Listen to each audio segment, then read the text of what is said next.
Hi everyone, and thanks for watching. This is Stephen with iFound Agent, and I wanted to just show you how to use the iFound search creator or shortcode creator. Sometimes we call it a couple different things, but this is how you would put search results into a blog post or a page manually. So we're running WordPress sites. You can create as many pages or blog posts as you want. There's a few subtle differences between them, but overall they're pretty similar. Blog posts go on your blog page automatically, so you don't have to do any extra work to get them attention. Pages, are meant for more static or more commonly used areas, but you have to manually link them to your site somewhere. So there's other differences between pages and posts, but I guess I'm not going to get too far into those details. Just wanted to show you how to add a search to a page of posts. So if you go into your dashboard under pages, you can say add new. Actually, I have one up already, but I'm going to just erase it and start over. So you can do add new under pages, or again, you can go to posts, add new. And just so you know, this works. Actually, this works the same even if you had a blog post already and you wanted to edit it and then add search results to it, you could do so as well. So without really getting into that too far, let me just go back over to pages and add new. We're going to just start fresh on this round. By the way, guys, I do have a separate video showing you how to edit a current search. So if you've created a search and you followed this video and you need to edit it later, we have videos and other training resources showing you how to do that. So I'm going to create this page. I'll just add a title, test search, and then whatever text in here is for the body. Or if I wanted to add media, I could get creative and add some content to this page. But whenever I'm ready to drop in some search results, all I need to do is make sure my cursor is where I want the search results to come in. I want them to come in after this text. And I'm going to click this little blue house button. This is iFound Search Creator. If I hover over it, it tells you. So if I click on this button, then the shortcode creator dashboard comes up. So this is the tool where I can build the search, and then once I'm done, it's going to insert it into the page or post, and it'll work accordingly. So first thing you see is this large map. You can use a map to create your search. Some areas in your MLS may be better served if you drew a polygon to rope in what listings you wanted. I mean, you can do so here. There's a little polygon button at the bottom. There's also a zoom in and zoom out button, so if you want to zoom into your area, that looks good. And I can drag the map over if I want to, come into where I want to do a search for. You click on this little polygon, so it's highlighted, now it's bold, you can see, and I can just click on an area to start up a polygon. And you can see the line following me now. I can just make a click. I can just click anywhere I want to make my second point, and I can just keep making points, and this can take any shape I give it, which is why they call it a polygon. And wanted to close it up, and to finish it, I just go back to my original point and click. And so now it's shaded in. You can make more than one polygon if you'd like. So if I wanted to, make another one, I could. Let's do something like this. Just having some fun while I train. And if I wanted to do something like that, I could.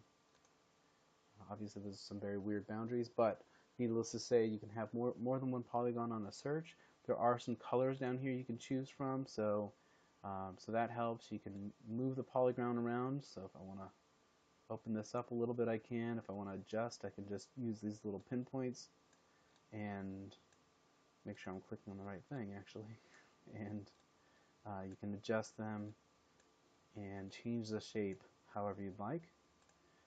You can select different ones. Again, recolor if you want to change the colors of these and move it around. So you get the idea. That's how you work and use the map to do a map-based search. And just like all other search criteria, it's all going to get loaded up. All the search criteria that you use for this search is all going to be shown and displayed right here under selected criteria. So you have right here, you can see I have a green polygon and a purple polygon. And if I want to remove those, I can just click the little X. And so now the green one's gone, and now the purple one's gone. I don't really need those for this search, I just wanted to show you for an example.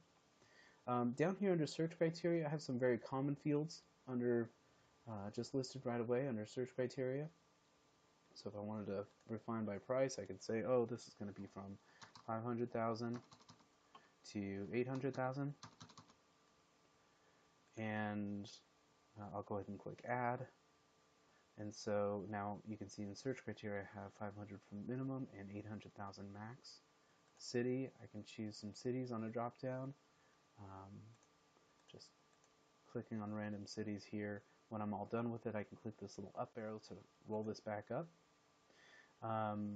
That's same idea. Zip codes, you can just select accordingly.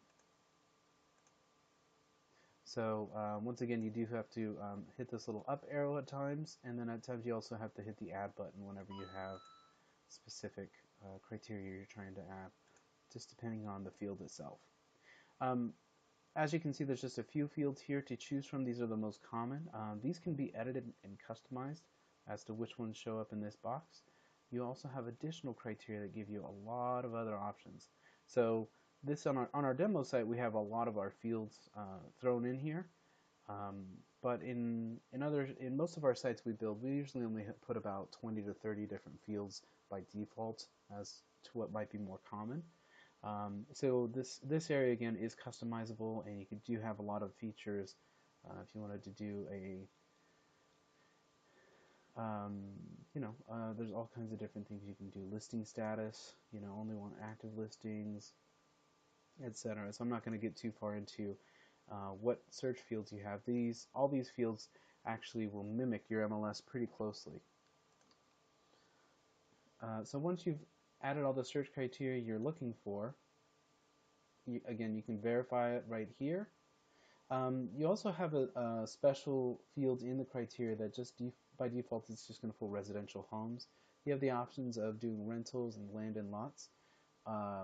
So you can choose whichever applies to you. We also have recently added some sorting options. So if you want to sort by the latest listing is by default.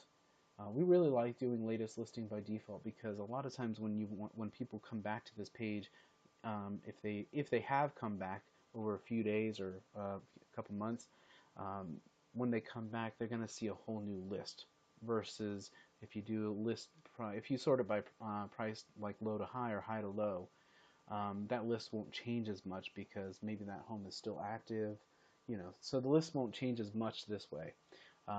Anyway, just kind of wanted to throw that out there.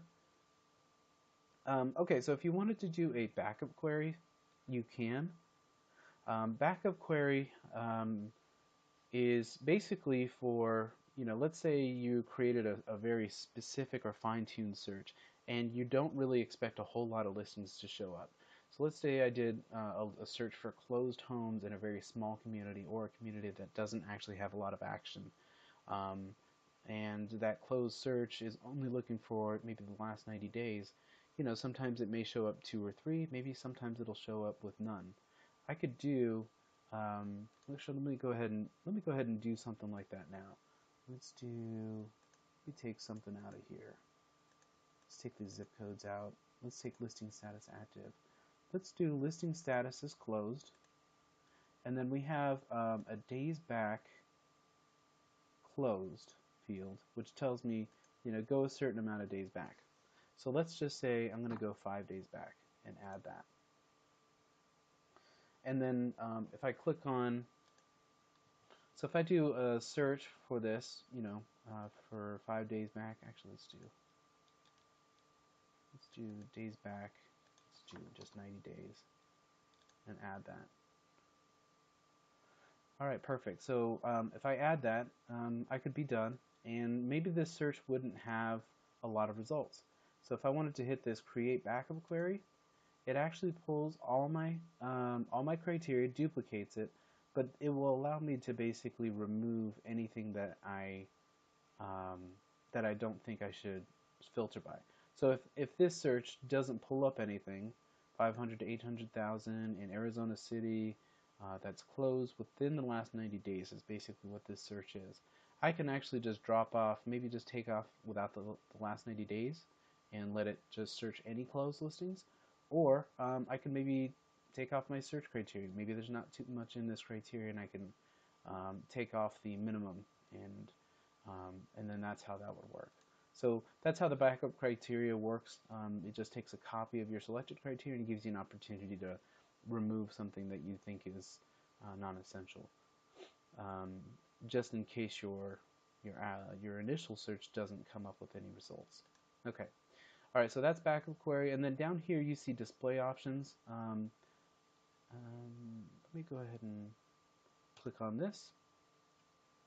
And so with display options, I got a few extra things I can do with this search. I can hide the map.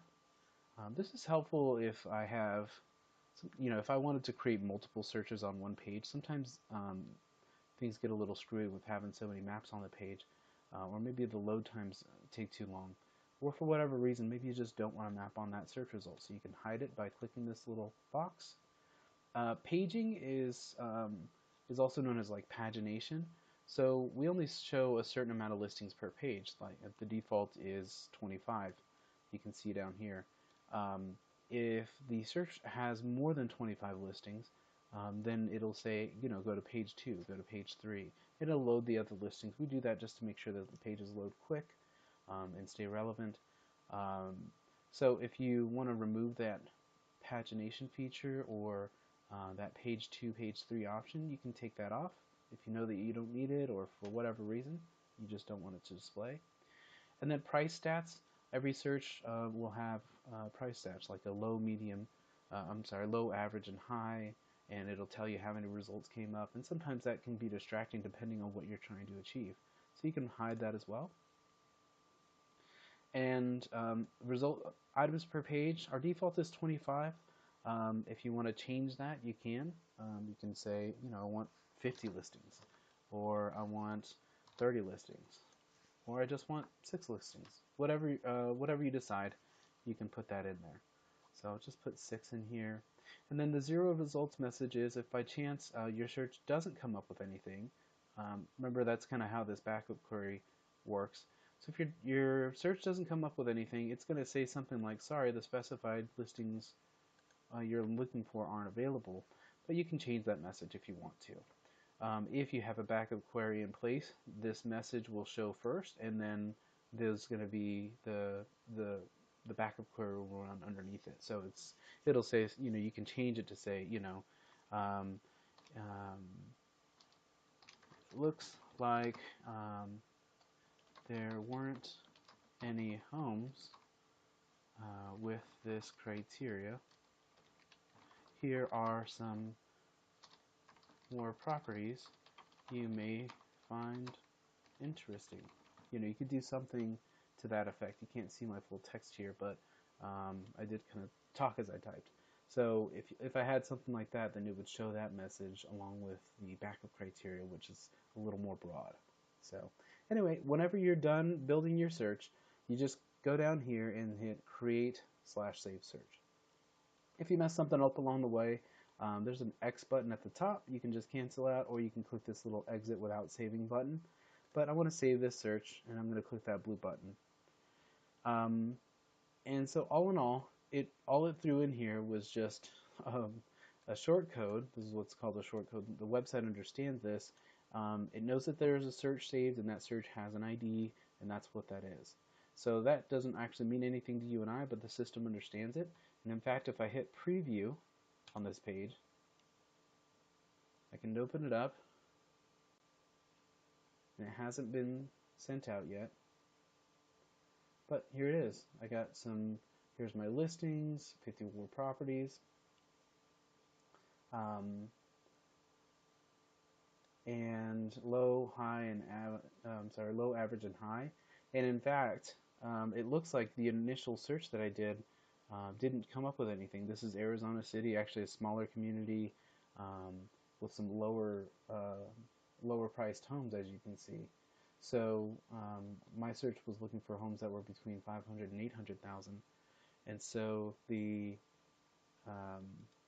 that that message, I changed it. It says, it looks like there weren't any homes within this criteria. Here are some properties you may find interesting. And so these are just a list of all homes in that area based on what I did.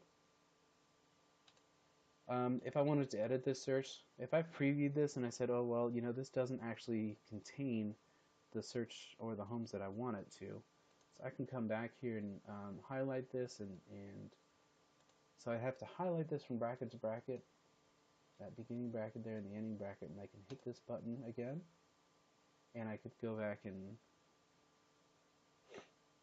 I can go back and change my options in here. So anyhow, that's how the shortcode creator or the search creator works when you're working with a blog post or page. Thank you for watching.